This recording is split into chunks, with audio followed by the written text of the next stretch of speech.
queridos companheiros governadores que vieram participar dessa reunião, queridos companheiros deputados. Muito bom dia a todos. Meio-dia e 50, nós falamos aqui na sede da CUT em São Paulo, onde a cúpula do PT está reunida de maneira oficial, anunciou a candidatura de Luiz Inácio Lula da Silva nas eleições presidenciais deste ano. Neste momento, o ex-presidente fala por aqui. Vamos acompanhar. Hoje é um dia especial e é um dia que me dá orgulho. Não orgulho porque ontem teve uma sentença de condenação de 3-0 a mim. Mas de orgulho porque durante tantos anos de perseguição, os 3 juízes se pronunciaram durante tantas e tantas horas, e meu advogado só teve 15 minutos de defesa. A imprensa hoje não pode falar de corrupção, porque eu não cometi nenhum crime e eles sabem que eles condenaram o inocente nesse país.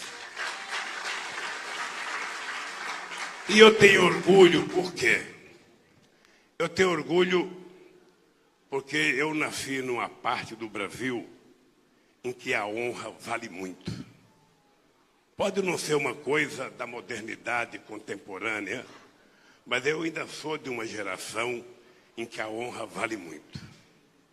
E me incomodava, e é por isso que eu desafiava a Polícia Federal da Lava Jato, eu desafiava o Ministério Público da Lava Jato, eu desafiava o Moro. Vocês têm todas as condições de me desmoralizar. É só apresentar uma prova. Ou seja, eu cometi um crime. Tem que ter uma peça que diga que crime que eu cometi.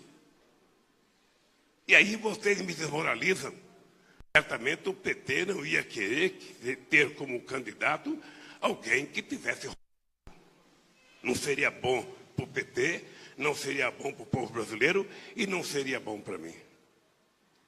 E ontem, eu sinceramente, que não sou um cara mais letrado e que não consigo entender todas as palavras que eles falam, não vi eles me acusarem de nenhum crime.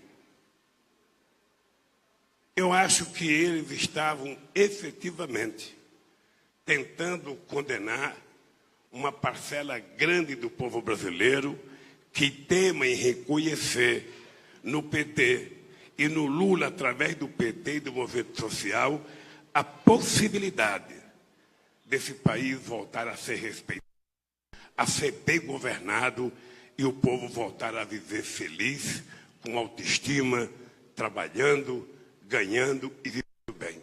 Só pode ser esse resultado que foi ontem da condenação. Esse cara não pode voltar. É uma briga política e nós vamos tomar uma decisão política. E a decisão de ontem, sinceramente, como eu, desde o começo, sempre acreditei que ia ser 3-0, sempre acreditei que ia ser do jeito que foi, portanto, eu não sofri o tanto que alguns que acreditavam que eu ia ter um voto, que eu ia ter meio voto, sofreram. Eu quero dizer para vocês que, obviamente, que eu não estou feliz. Mas eu duvido que algum deles que me julgaram estejam com a consciência tranquila, como eu estou hoje aqui conversando com vocês.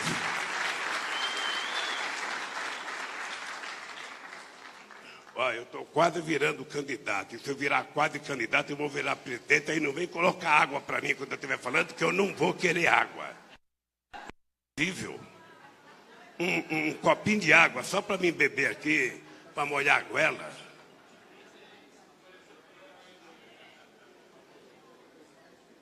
Então, companheiros, somente ontem, eu sei que alguma advogada aqui presente pode dizer assim para mim: ô Lula, você não pode falar mal do Poder Judiciário. E eu não falarei. Eu não falarei. toda vez que qualquer instância do Poder Judiciário julgar as coisas com base nos autos do processo, respeitando a Constituição, eu serei o mais respeitador das decisões do Poder Judiciário. Mas somente ontem eu compreendi o que era um cartel. Estava até mandar para o CAD. Porque eu nunca vi, se é verdade o que as pessoas dizem, eu nunca vi, um cidadão ficou 6 meses com o processo, o outro teve 6 dias, e o outro nem tinha pegado para ler, e eles construíram um cartel para dar uma sentença unânime para evitar o tal do embargo infringente. Só pode ter sido isso. Eles formaram um cartel para tomar uma decisão, com o pretexto de tentar apressar, naquilo que for necessário apressar, a possibilidade de evitar que o PT tenha o Lula como candidato a presidente da República, ou de evitar que a gente volte a ganhar as eleições. Eu não consigo encontrar outra explicação. Porque se eles encontrarem um crime que eu cometi, eu, sinceramente, estaria aqui pedindo desculpa para vocês. E eles sabem que o que eu estou falando é verdade. Eles sabem que a votação de ontem foi muito mais para valorizar a categoria dos juízes. Foi muito mais para valorizar o corporativismo do que uma sentença de julgar um crime que estava em julgamento porque não havia crime. Pois bem, eu estou aqui para dizer para vocês que não tem apenas esse processo. Vocês ou percebem que o que está sendo julgado é a forma com que nós governamos esse país. É a ousadia de fazer as coisas que nunca tinham sido feitas nesse país. É a possibilidade de criminalizar uma organização política que, pela primeira vez, colocou o pobre no centro do debate econômico e da ascensão social. E que eles não querem que o PT volte a governar. Ou a gente percebe isso e começa a construir uma narrativa de debate junto à sociedade brasileira, ou, depois que eles condenaram o Lula em qualquer instância, o próximo passo será a tentativa de fazer com que o PT seja criminalizado, porque eles estão dizendo que o PT é uma organização criminosa. Eu acho importante as pessoas que não se lembram rever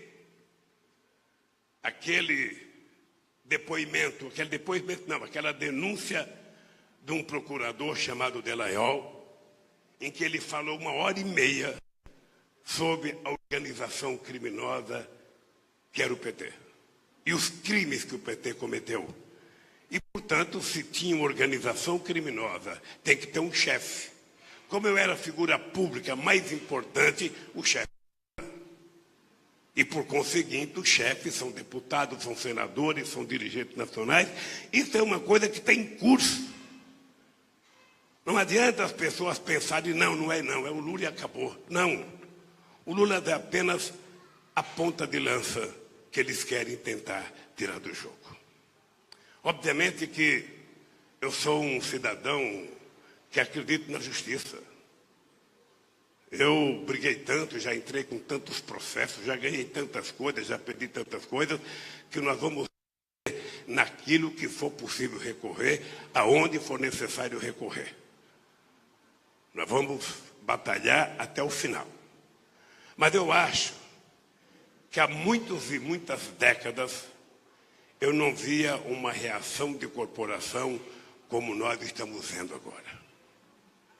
É a corporação da Polícia Federal se prestando a fazer qualquer processo fazem qualquer processo, não importa a quantidade de mentiras, quem vai aqui já prestou depoimento, sabe as perguntas que eles fazem, muitas vezes sem nexo, muita coisa sem nenhum interesse para o processo, mas eles perguntam e não interessa a tua resposta, interessa o que eles vão escrever depois. Então a gente começa esse processo com o inquérito mentiroso feito pela Polícia Federal da Lava Jato, depois a gente passa pela segunda fase da acusação mentirosa do Ministério Público, e depois a gente passa pelo julgamento da primeira instância, como no caso do Moro, que não deveria ter nem inquérito, nem acusação, e aceitou. E nós estamos dizendo isso há muito tempo. E nós precisamos ter apenas a seguinte questão. O que nós fizemos de importante nesses últimos meses foi que nós conseguimos passar para a sociedade a questão política que está em jogo. E eles sabem que, embora eles tenham ganho no Jornal Nacional, eles sabem que, embora eles tenham ganho no noticiário da grande mídia, eles sabem que eles perderam na consciência do povo brasileiro pelo que eles fizeram. É por isso que eu estou alegre. Alegre não é a palavra correta, é por isso que eu estou tranquilo. Que a consciência é tranquila, porque eu sei o que eu tenho coragem de chegar em casa, olhar na cara da minha neta de 6 meses, de olhar na cara do meu neto de 20 ou de 10, de olhar na cara dos meus filhos e de olhar na cara de vocês. Na cara de cada companheiro. E o que eu posso oferecer a cada um de vocês, às milhões de pessoas que acreditam em nós, as pessoas que foram na rua, a única coisa que eu posso oferecer é a minha inocência. E lutar para que ela venha à tona. Eu, às vezes, acho que é a maior injustiça cometida na humanidade. Não é verdade? Jesus Cristo foi condenado à morte sem dizer uma palavra, recém-nascido. E se o José não corre, ele tinha sido morto. E olha que não tinha empreiteira naquele tempo. Não tinha lava-jato. Era a tentativa de julgar alguém que vinha para fazer alguma coisa boa. Eu sei que amanhã a imprensa vai dizer Lula se compara a Cristo. Longe disso. Longe disso. Mas eu estou apenas querendo relembrar vocês. Veja, nesse país, nós precisamos pensar. Eu sei que não é uma tarefa fácil. Mas esse partido passou gritando um monte de tempo, não vai ter golpe, e teve golpe. Depois a gente passou gritando, não vai ter impeachment, e teve impeachment. Sabe? Eles se organizaram. E eles estão utilizando o aparelho de Estado e suas instituições para fazerem as coisas. Não precisa se desgastar mais com um militar colocando o canhão na frente do Congresso Nacional. Não precisa mais prender gente clandestinamente à noite, sabe? Como prenderam tantas pessoas nesse país. Não, agora é feito através das instituições. E é feito da forma mais inteligente.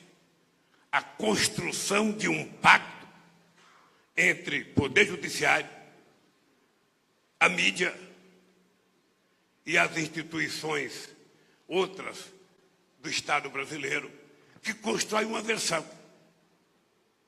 E é muito engraçado porque o Dallagnol, da primeira denúncia, ele foi honesto. Ele disse para a imprensa, não me peçam provas, eu tenho convicção.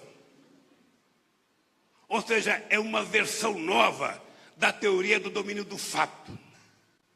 Quando se utiliza a teoria do domínio do fato, ou a palavra convicção, ou achar que ele ia fazer ou não ia fazer, é porque as pessoas não têm prova. Porque se as pessoas tiverem prova, as pessoas não precisam de subterfúgio para prender alguém ou para acusar alguém. Mostra, desmascara, humilha a pessoa mostrando, ó, você roubou. Eu digo isso porque eles foram na minha casa, chegaram 6 horas da manhã E fico pensando qual foi a ideia do Moro quando autorizou eles invadir a minha casa. É porque eles já tinham feito investigações em contas bancárias pelo mundo afora, encontrou dinheiro de muita gente, mas não encontrou mel. Então ele pressupôs de que, porra, esse cara está com dinheiro em casa. Esse cara é cara de guardar dinheiro no colchão. Ou esse cara deve ter comprado dólar. Ou esse cara deve ter comprado barra de ouro, como eles encontraram de alguns bancos na Suíça, e ele não colocou no banco, ele colocou embaixo da cama. E foram na minha casa. Um macote de gente. Tudo jovens, rindo. Como se falasse, agora pegamos o touro à unha. E eu, como sou homem de boa fé, deixei a marida com 2 seguranças lá, eles tomando conta da bichinha, e fui embora prestar o meu depoimento. E quando eu cheguei em casa, ela estava transtornada pela revirada que eles fizeram na minha casa. Não recolheram papel higiênico, porque acho que o pessoal tinha jogado o papel do cesto fora antes deles chegarem. Mas vasculharam tudo. Eu imaginei, bom, quando eles estiverem investigando tudo, que eles não encontrarem nada, eles vão dar uma entrevista coletiva. Da mesma forma que ele dava entrevista coletiva para dizer, e mostrava dinheiro, eles vão fazer, eles vão convocar uma entrevista coletiva e vão dizer, nós fomos na casa do presidente Lula, nós fomos tratados até com um cafezinho e não encontramos nada. Desculpa, dona Marida, desculpa, Lula, desculpa o povo brasileiro. Não. Eles se prepararam para fazer um filme. E eu acho que aquela ocupação da minha casa era o principal cenário do filme. Hein? Poderia ter ido na Vera Cruz, que já não existe mais, mas São Bernardo pode emprestar. Ou numa coisa cinematográfica. Foram na minha casa, Benedita. Eles devem ter ficado muito decepcionados. Porque há muito tempo as pessoas falam para mim, Lula, abra a tua casa para a imprensa. Isso há muito tempo. Vocês estão lembrados que uma vez eu morei na casa de um advogado, que é o padrinho do meu filho, o Roberto Teixeira, e eles passaram anos e anos dizendo que eu morava numa casa, que aquele cara era não sei das quantas, e a casa arrumaram para mim morar, foi o companheiro Guxiguei e o Vladimir Pomar, que era o coordenador da minha campanha, que achava que a casa que eu no Jardim Lavínia era tão michuruca, sabe, era tão sem segurança, que resolveram arrumar uma outra casa para mim e eu fui morar. E é engraçado porque fizeram a minha mudança, eu estava no Ceará fazendo campanha, quando eu cheguei já não estava mais em casa. A dona Maria com as crianças foram para casa. Bem melhor a casa, quarto mais confortável, quintal grande. Obviamente que eu gostei. Fiquei lá 10 anos. Mas eles destruíram durante tanto tempo a história da casa, sabe, que eu, sinceramente, não sabia que era crime alguém emprestar uma casa. Por favor, não me empreste mais casa para nada. Não me empreste mais casa. Eu sei que foram lá na chácara e perguntaram para o dono da chácara por que o Lula na cama principal. Se ele soubesse que eu dormi na cama principal no palácio na Inglaterra, no palácio na Suécia, sabe, no palácio na Espanha.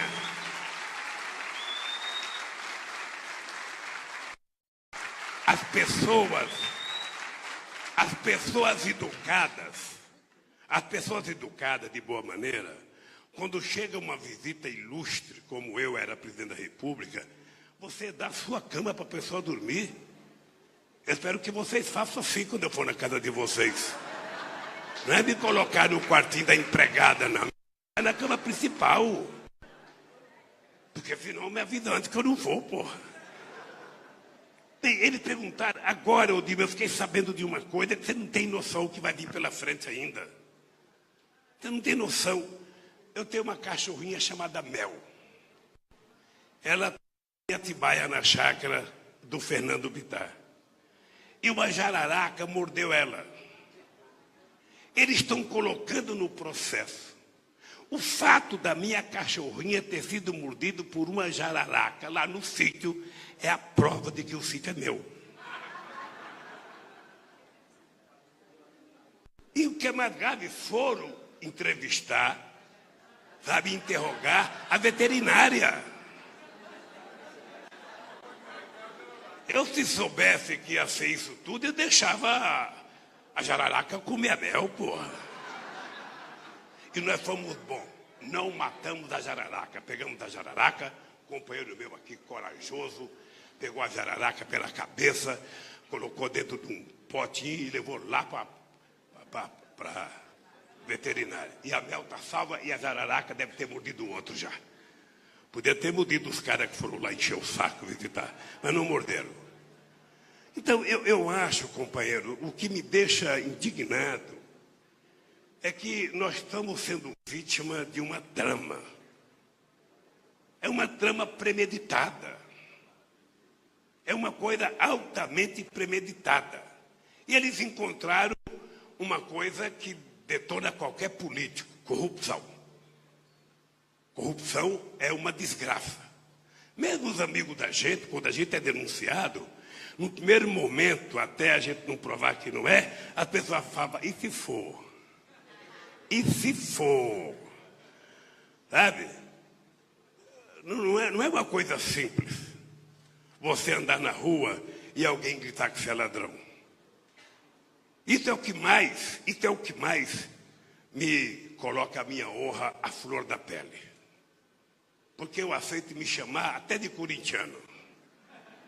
Mas não posso aceitar que um canalha qualquer nesse país me chame de ladrão. Não posso aceitar.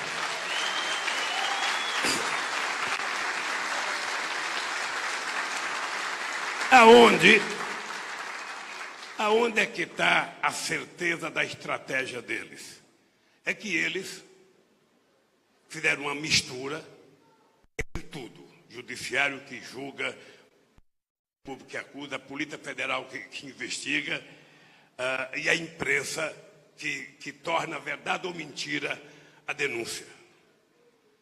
Tá? E coloca o Poder Judiciário para dar legalidade a tudo que é feito. E ninguém nesse país pode dizer que alguém criou qualquer obstáculo nos nossos 14 anos de governo para impedir investigação nesse país. Essa moça era chefe da Casa Civil. O grande denunciante contra nós era um tal de senador honesto chamado Álvaro Dias, que prestava serviço, era informante da Veja.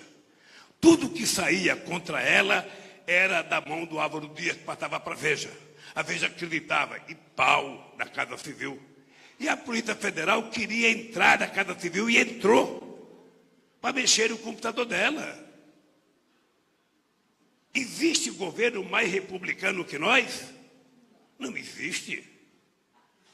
Nós somos tão republicanos que os republicanos estão pedindo direito, sabe, processando a gente por plágio. Porque ninguém nesse país foi mais republicano do que nós. Ninguém criou mais condições do Estado se defender do que nós. E, obviamente, que se nós, ou algum de nós, cometeu erro, tem que ser investigado, e se for provado que é verdade, tem que ser punido. Afinal de contas, nós temos que ter, sabe, consciência de que a lei foi feita para todos. Mas com a mesma coragem que você pune, você inocenta. O gesto é grande, tanto de você condenar, quanto de você inocentar. E eu não estou querendo ser candidato para me proteger. Não aceito que vocês me lancem uma pré-candidatura para me proteger. A minha proteção é a minha inocência. A minha proteção é a minha inocência. E se for candidato a presidente da República, não é para me inocentar. É para governar decentemente esse país e recuperar o que esse país pode produzir para o seu povo. Então é por isso, Gleice, que o Dom Pedro tirou o dia do fico, e eu vou dizer, o dia do aceito. Eu aceito a indicação do pré-candidato pelo partido.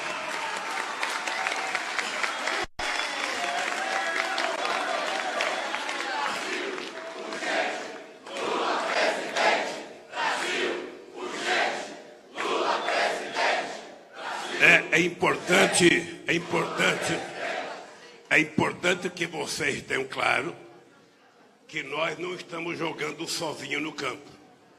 Nós temos outros candidatos e nós temos as pessoas que me julgaram, sabe, ainda com a caneta, com tinta, e que certamente vão tentar criar um obstáculo para evitar que o Lula continue andando pelo país falando mal deles. Tá? Então eu espero que essa candidatura não dependa do Lula. Essa candidatura só tem sentido se vocês fossem capazes de fazê-la mesmo que aconteça uma coisa indesejável. É colocar o povo brasileiro em movimento.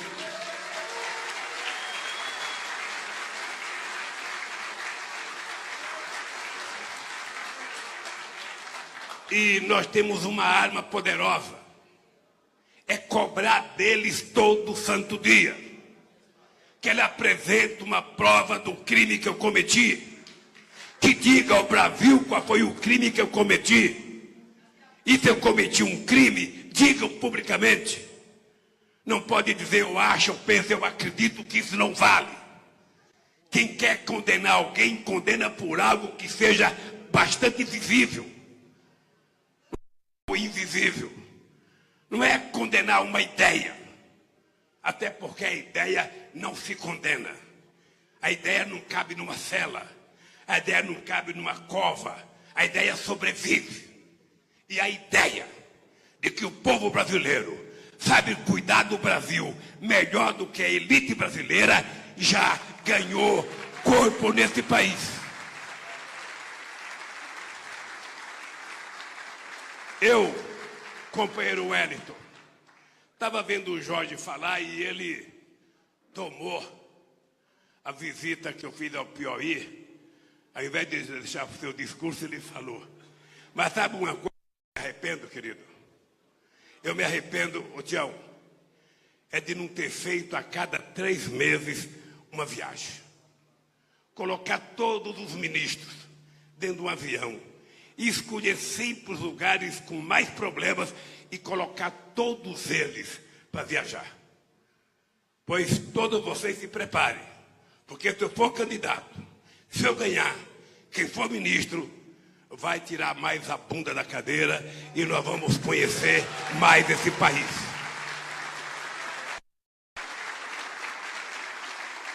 Porque parece que não, mas sentado numa cadeira lá em Brasília, a gente perde um pouco da sensibilidade. Eu sou daqueles que não basta a gente saber que uma pessoa está com dor de barriga.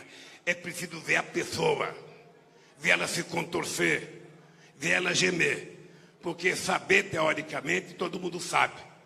E a fome nesse país, vocês estão lembrados que eu dizia, a gente só vai acabar com a fome quando a gente fizer com que a fome deixe de ser, sabe, apenas uma questão social para os sociólogos falarem para a gente escrever no discurso e se transformar num problema político. E ela se transforma num problema político quando o povo começa a perceber que democracia não é apenas gritar que está com fome ou gritar que quer comer. Democracia é comer de verdade, de manhã, de tarde e à noite. É isso que nós ensinamos nesse país. Democracia não é dizer que todos são iguais perante a lei. E nós sabemos que a lei sempre foi mais igual para um do que para o outro. Democracia é efetivamente mulheres tratadas com igualdade de condições dentro de casa, no trabalho, na rua, no partido, no sindicato. dentro de democracia é o negro não ser tratado como se fosse cidadão de segunda ou terceira categoria, como se fosse menos sabido. Esse dia eu estava vendo o filme da primeira Olimpíada que aconteceu no mundo, e que um negro americano foi disputar a corrida de 100 metros, e o que os alemães diziam dele, o que o Hitler dizia dele, o que o ministro do esporte dizia dele, que ele não podia correr. Chegaram a chantagear, claro, você deve ter visto o filme, porque você não perde nada que sai sobre os judeus, ou seja, mas os judeus chegaram a corromper o chefe da delegação americana, dando uma obra para ele fazer, para poder tentar evitar que o negro fosse inscrito. Os alemães e o negro se inscreveram, e ele, pela primeira vez, levou um monte de medalha de ouro, acabando com a história de que o branco tem supremacia sobre as raças. É isso que nós temos que fazer nesse país. Esse país em que predomina o preconceito. Eu falo preconceito porque todos vocês já foram vítimas de algum momento. Eles só aceitam o vermelho quando é no dia de carnaval, porque eles pensam que é fantasia. E nós temos que ter orgulho do que nós fizemos nesse país e ter sonhos do que nós vamos fazer. Porque eu hoje estou indo à noite, 1h da manhã, vou para a Etiópia e vou participar de um debate como acabar com a fome até 2030 no continente africano. Nós tínhamos aprovado até 2025, mas eles resolveram fazer uma prorrogação, então eu vou. Não é uma viagem fácil, porque são 14 horas para ir, 14 horas para voltar e 14 para ficar lá. Ou seja, eu vou. Como eu vou para a África, e os nossos adversários são tão ignorantes, que eles, se eu fosse para a França, o Lula vai ficar exilado na França. Se eu fosse para o Lula vai ficar exilado, como já falaram. Mas eu vou para a África, eles nem ousam, porque o preconceito é tão grande que eles não admitem que alguém possa ir para a Etiópia para ficar exilado. É assim, esse mundo. Voto por mais. Você que é professor de política exterior, você precisa saber que é assim. O preconceito é uma desgraça, é uma doença. E eu resolvi enfrentá-los. E ele só tem que saber de uma coisa. Esse ser humano simpático que está falando para vocês não tem razão, não tem nenhuma razão para respeitar a decisão de ontem. Não tem nenhuma razão. Porque quando as pessoas se comportam como juízes, eu sempre respeitei. Mas quando as pessoas se comportam como se fosse dirigente de partido político, contando inverdades a respeito da pessoa, não citando sequer a razão pela qual tem um processo, realmente eu não posso respeitar. Se eu respeitar essa decisão, eu perderei o respeito da minha neta de 6 meses, do meu neto de 4, do meu neto de 8, da minha filha, do meu filho, e perderei o respeito de vocês. E eu não vou perder o respeito de vocês. Então, companheiros e companheiras, eu quero dizer, companheira Gleice, que você não pense que você está lançando um candidato para disputar.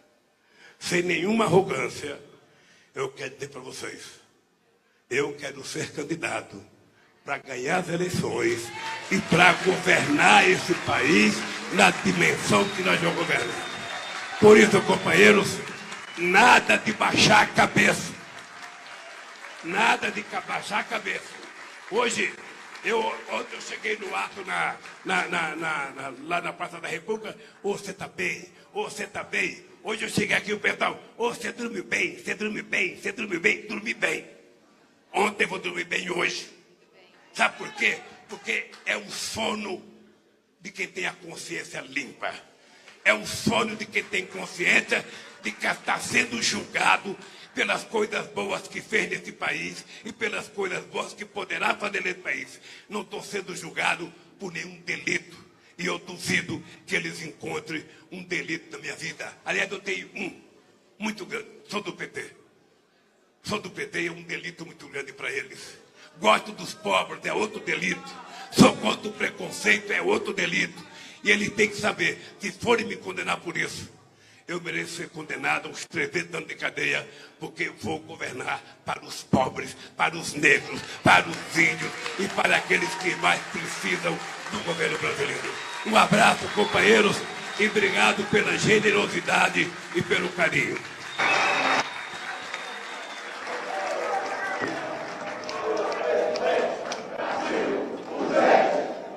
Portanto, vocês acabaram de acompanhar a fala do agora candidato à presidência da República, Luiz Inácio Lula da Silva, ao vivo, direto da sede da CUT em São Paulo. Toda a sessão foi comandada pela presidente do Partido dos Trabalhadores, Gleice Hoffmann, e contou ainda com a participação de governadores, deputados e senadores, além da ex-presidente da República, Dilma Rousseff.